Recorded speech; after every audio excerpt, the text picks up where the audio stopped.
A misogynist is a person who hates or looks down on women. The term misogyny generally refers to attributes and behaviors that degrade, insult, or abuse women on the basis of their gender.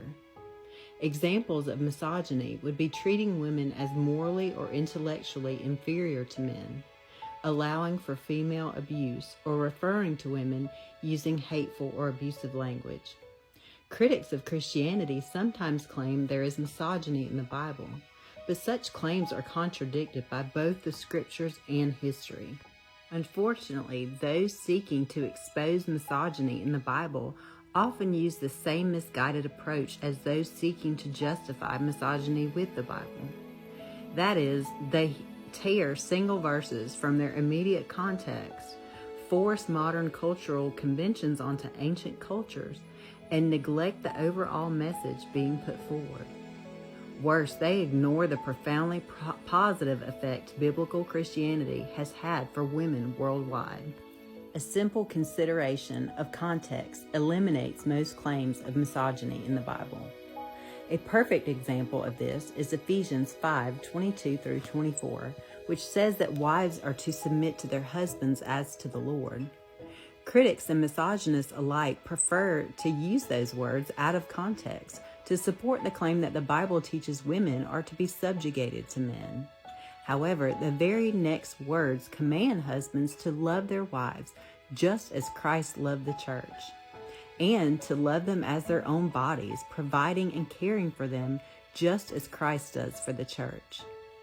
Considering that Christ acted as a servant to his disciples and commanded us to do the same, even sacrificing his life for their sake, it's impossible to justify a misogynist interpretation of Ephesians 5. Misogyny is diametrically opposed to the teaching of the Bible. According to Scripture, all people are absolutely equal in the eyes of God, regardless of gender, race, and ability.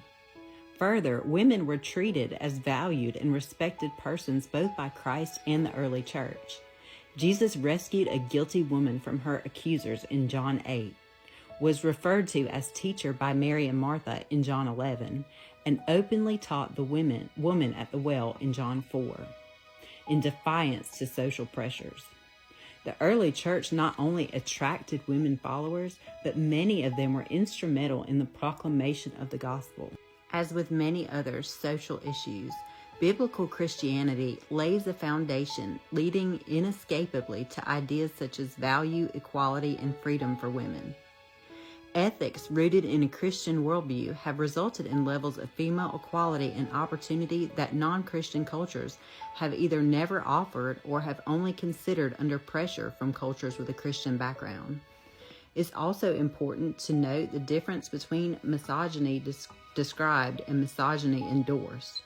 Books of history may detail the horrors of the Holocaust and the Black Plague, but we don't see this as the publisher's approval of Hitler or epidemic disease. There are certainly descriptions of misogyny in the Bible, but those acts are condemned. One example is the rape and murder of the concubine in Judges 19:25-29, an act so appalling that it sparked a civil war. Critics of the Bible eagerly point to such incidents without mentioning that the act in question is described and decreed, not encouraged. Likewise, questions about misogyny in the Bible need to be separated from whether or not men have attempted to hijack Scripture to justify their prejudice.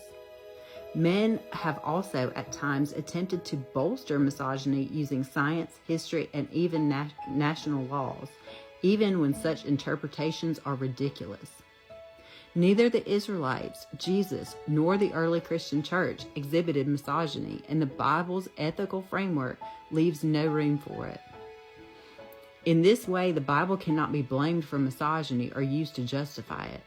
If anything, the need to tear Scripture from its context and twist its meaning shows the opposite.